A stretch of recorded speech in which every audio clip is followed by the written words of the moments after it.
पशुपतिनाथ मंदिर की रहस्यमयी कथा। सृष्टि के कण-कण में व्याप्त, काल के महाकाल और शून्य से अनंत तक विस्तृत महादेव की महिमा अकथनीय है। वे कभी श्मशान की भस्म में रमते हैं तो कभी कैलाश के धवल शिखरों पर समाधिस्थ रहते हैं। किंतु क्या आपने कभी सोचा है कि देवाधिदेव महादेव, जिन्हें पाने के लिए ऋषिमुनि युगों युगों तक तपस्या करते हैं, वे स्वयं कभी देवताओं की दृष्टि से ओझल होकर कहीं छिप सकते हैं? शिव महापुराण के पावन प्रसंगों में एक ऐसी कथा आती है जो नेपाल की पावन धरती पर स्थित श्री पशुपतिनाथ ज्योतिर्लिंग के प्राकट्य का आधार है। यह कथा केवल एक मंदिर की नहीं, बल्कि ईश्वर के उस अनन्य प्रेम की है जो वे मूक पशुओं और समस्त चराचर जगत के प्रति रखते हैं। एक समय की बात है जब देवताओं और दानवों के बीच निरंतर संघर्ष से ब्रह्मांड का संतुलन डगमगा रहा था। स्वर्ग के ऐश्वर्य, इंद्र के सिंहासन की लालसा और असुरों के आतंक से पृथ्वी त्राहि-त्राहि कर रही थी। भगवान शिव, जो परम शांत और एकांत प्रिय है, इस कोलाहल से विरक्त हो गए। उन्हें लगा कि देवता और दानव दोनों ही अपने स्वार्थ और अहंकार के मद में चूर हैं।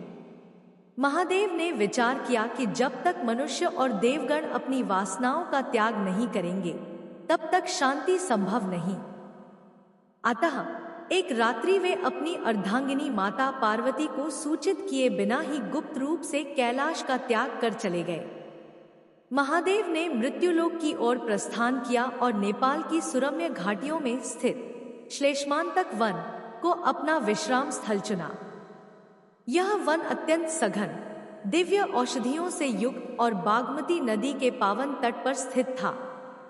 यहाँ की हरियाली और शांति ने शिव के मन को मोह लिया। किंतु शिव जानते थे कि यदि वे अपने वास्तविक स्वरूप में यहाँ रहेंगे तो शीघ्र ही देवता उन्हें ढूंढ लेंगे और पुनः अपनी प्रार्थनाओं और संकटों के घेरे में ले लेंगे। इसलिए समस्त जीवों के स्वामी ने एक अत्यंत रहस्यमय रूप धारण किया, एक स्वर्ण मृग, सोने का हिरण का रूप। वह मृग सामान्य नहीं था। उसके शरीर से दिव्य कांति निकलती थी, उसकी आंखें करुणा का सागर थी और उसकी गति पवन से भी तीव्र थी। श्लेष्मांतक वन में वह मृग बनकर अन्य पशुओं के साथ विचरने लगे। महादेव ने यह रूप इसलिए चुना क्योंकि वे पशुपति हैं। वे केवल मनुष्यों के ही नहीं, बल्कि उन मूक प्राणियों के भी रक्षक हैं जिन्हें समाज उपेक्षित मानता है। वहां वे निर्भय होकर घास चरते, बागमती के शीतल जल का पान करते और प्रकृति की गोद में ध्यानमग्न रहते। शिव का यह रूप यह संदेश देता था कि परमात्मा को पाने के लिए जटिल मंत्रों की नहीं, बल्कि पशु जैसी निश्चल और सरल बुद्धि की आवश्यकता है। इधर कैलाश सूना हो गया था। माता पार्वती व्याकुल थी और देवताओं का वैभव शिव के बिना फीका पड़ गया था। स्वर्ग की सभा में हाहाकार मच गया। इंद्र, वरुण, अग्नि और स्वयं ब्रह्मा जी इस चिंता में डूब गए कि महादेव कहाँ अंतर्ध्यान हो गए हैं। उनके बिना सृष्टि का लय रुक गया था। देवताओं ने अपनी दिव्य दृष्टि से त्रिलोकी को खंगाला, पर शिव का कहीं पता न चला। अंततः भगवान विष्णु ने अपनी योगमाया का आश्रय लिया। उन्होंने देखा कि हिमालय की तलहटी में एक ऐसा वन है जहां की ऊर्जा असामान्य रूप से बढ़ गई है। विष्णु जी ने देवताओं से कहा, हे देवगण, महादेव संसार के कोलाहल से दूर पशुओं के बीच रम गए हैं। वे श्लेष्मांतक वन में मृग रूप धारण कर विहार कर रहे हैं। उन्हें वापस लाने के लिए हमें अपनी दिव्यता को छोड़कर प्रेम और विनय के साथ वहां जाना होगा। समस्त देवता विष्णु और ब्रह्मा जी के नेतृत्व में उस दुर्गम वन की ओर चल पड़े। जब वे वहां पहुंचे तो उन्होंने देखा कि एक अद्भुत तेजस्वी स्वर्ण मृग बागमती के तट पर खड़ा है। उस मृग की आभा इतनी प्रबल थी कि सूर्य का प्रकाश भी उसके सामने फीका जान पड़ता था। देवता समझ गए कि यही उनके आराध्य, उनके महादेव हैं। परंतु महादेव, जो अब पूर्णतः मृग के स्वभाव में थे, देवताओं को देखते ही वन की सघनता में ओझल होने लगे। वे उनके हाथ नहीं आना चाहते थे। देवताओं और उस मायावी मृग के बीच एक दिव्य लुकाछिपी प्रारंभ हुई। शिव का वह मृग रूप संसार के मायाजाल का प्रतीक था, जिसे पकड़ना देवताओं के लिए भी असंभव सिद्ध हो रहा था। श्लेष्मांतक वन के सघन वृक्षों के बीच वह स्वर्णिम मृग पवन के वेग से दौड़ रहा था। देवता उसे घेरने का प्रयास कर रहे थे, किंतु महादेव की माया को समझना किसके वश में था।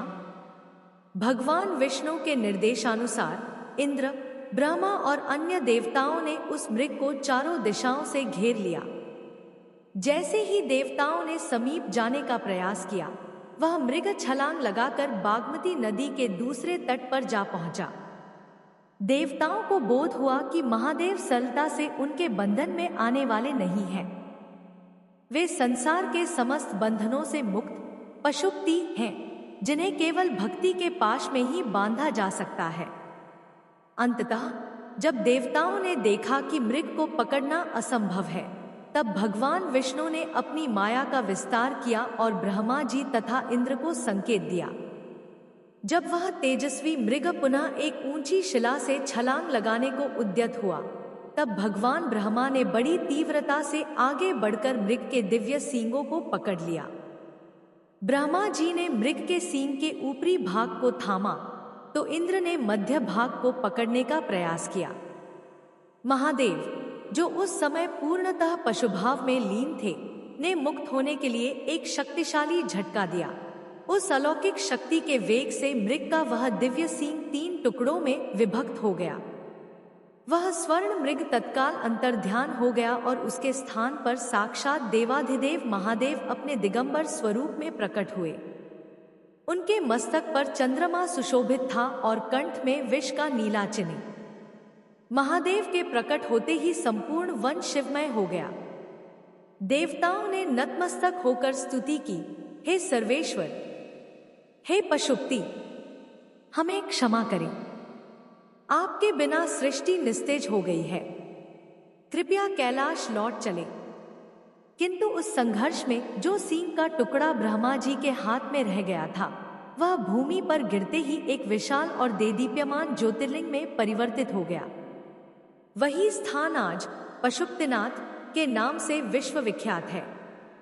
महादेव ने गंभीर स्वर में कहा, हे देवगण, मैंने पशु रूप इसलिए धारण किया क्योंकि मनुष्य अपनी विवेक शक्ति खोकर पशुवत हो गया है। जो लोग समाज में असहाय हैं, जो मूक हैं और जिनकी रक्षा करने वाला कोई नहीं, मैं उन सभी पशुओं का स्वामी पशुपति हूँ। जहाँ मेरा यह अंश गिरा है, वह स्थान आज से समस्त जीव जंतुओं की मुक्ति का द्वार बनेगा। महादेव ने आगे बागमती नदी की महिमा का गान करते हुए कहा, यह नदी मेरी जटाओं से निकलने वाली गंगा के समान ही पवित्र होगी। जो भक्त पशुपतिनाथ के दर्शन से पूर्व बागमती में स्नान करेगा, वह समस्त पापों से मुक्त होकर अंततः मोक्ष को प्राप्त होगा। देवताओं ने देखा कि जहाँ वह ज्योतिर्लिंग प्रकट हुआ था, वहां से दिव्य रश्मियां निकल रही थी। यह लिंग चतुर्मुखी था, जो चारों दिशाओं और पंच तत्वों पर शिव के आधिपत्य को दर्शाता था। पशुपतिनाथ का वह स्वरूप अत्यंत रहस्यमयी है। उनके 4 मुख 4 वेदों और 4 युगों के प्रतीक हैं, जबकि 5वां मुख ईशान निराकार आकाश की ओर इंगित करता है। यहाँ शिव ने यह सिद्ध किया कि वे केवल देवताओं के महादेव नहीं हैं, बल्कि वे उस कीट, पतंगे, पशु और पक्षी के भी आराध्य हैं, जिसके पास अपनी व्यथा व्यक्त करने के लिए शब्द नहीं है। पशुपति का अर्थ ही है पाश, यानी अज्ञान के बंधन में बंधे हुए जीवों, पशुओं का पति यानी स्वामी। भगवान विष्णु ने उस समय भविष्यवाणी की, कलयुग के अंधकार में जब मनुष्य काम, क्रोध और लोभ के वशीभूत होकर स्वयं को भुला देगा, तब पशुपतिनाथ का यह ज्योतिर्लिंग उसे पुनः धर्म की राह दिखाएगा। इस मंदिर की सीमा में आने वाला कोई भी जीव यमराज के दंड का पात्र नहीं होगा, क्योंकि यहाँ स्वयं महाकाल रक्षक बनकर विराजेंगे। देवताओं के अनुरोध पर महादेव कैलाश लौटने के लिए सहमत तो हुए, किंतु उन्होंने अपना एक अंश सदैव के लिए उस ज्योतिर्लिंग में स्थापित कर दिया। श्लेष्मांतक वन की वह माटी शिव के स्पर्श से अमर हो गई और बागमती का जल अमृत के समान पूजनीय। आज भी मान्यता है कि इस मंदिर के परिसर में केवल मनुष्य ही नहीं, बल्कि अदृश्य रूप में देवी देवता और स्वयं नंदी महाराज पशुओं के रक्षक बनकर टहलते हैं। पशुपतिनाथ की महिमा का गान करते हुए ऋषि मुनि कहते हैं कि वह ज्योतिर्लिंग साक्षात कल्याण का पुंज है।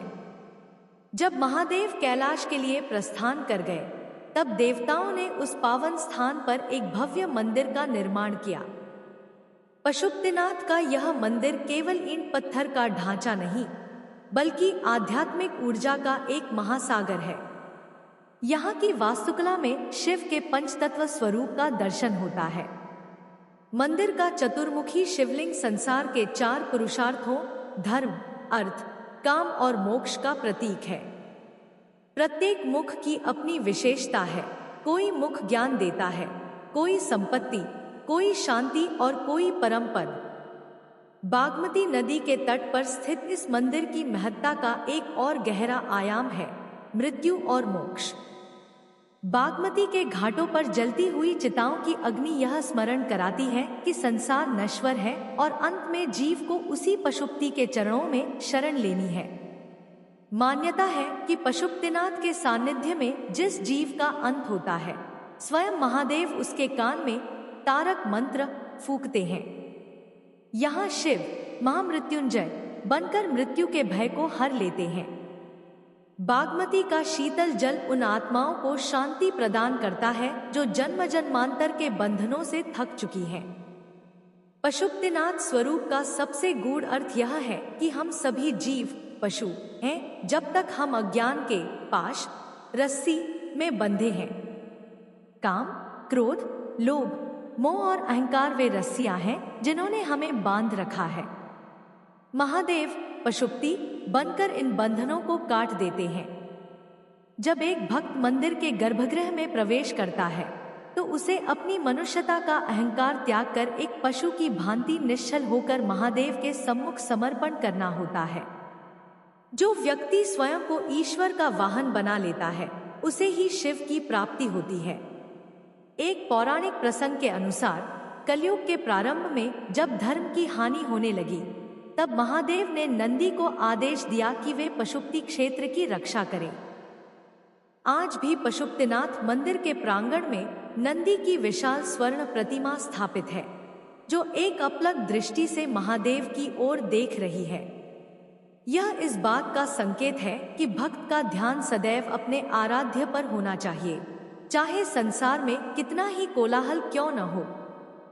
यहाँ की आरती का दृश्य अत्यंत भावुक कर देने वाला होता है, जहाँ हजारों दीपकों के प्रकाश में बागमती का जल जगमगा उठता है और हर हर महादेव के जयघोष से आकाश गूंज उठता है।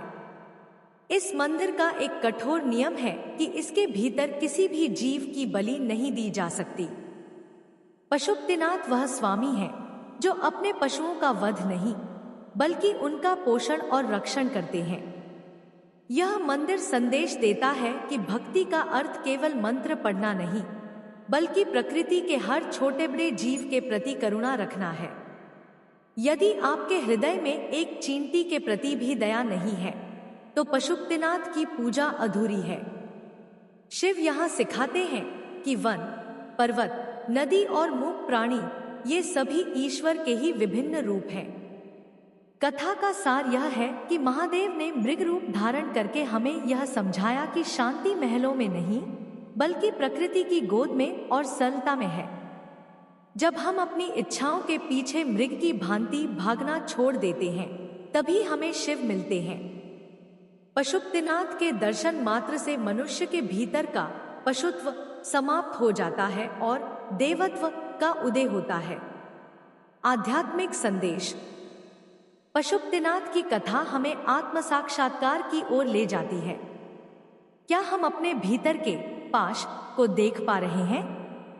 क्या हम उन बंधनों को काटने के लिए पशुपति को पुकार रहे हैं? ईश्वर को पाने के लिए बुद्धिमान होना आवश्यक नहीं, बल्कि हृदयवान होना आवश्यक है। जिस दिन आप किसी पीड़ित जीव की सेवा करेंगे, समझ लेना कि आपने पशुपतिनाथ का अभिषेक कर दिया। हे भोलेनाथ, हे पशुपति, आप समस्त जीवों के रक्षक हैं। जैसे आपने श्लेषमांतक वन में देवताओं को दर्शन दिए, वैसे ही हमारे अंधकारमय मन में अपनी ज्ञान की ज्योति प्रज्वलित करें। हमें अज्ञान के पाश से मुक्त कर अपने चरणों की शाश्वत भक्ति प्रदान करें। ओम पूर्णमदः पूर्णमिदं पूर्णात् पूर्णमुदच्यते पूर्णस्य पूर्णमादाय पूर्णमेवावशिष्यते इति श्री पशुपतिनाथ महात्म्य कथा समाप्ता। आशा है कि पशुपतिनाथ की यह दिव्य कथा आपके हृदय को शिव प्रेम से भर देगी।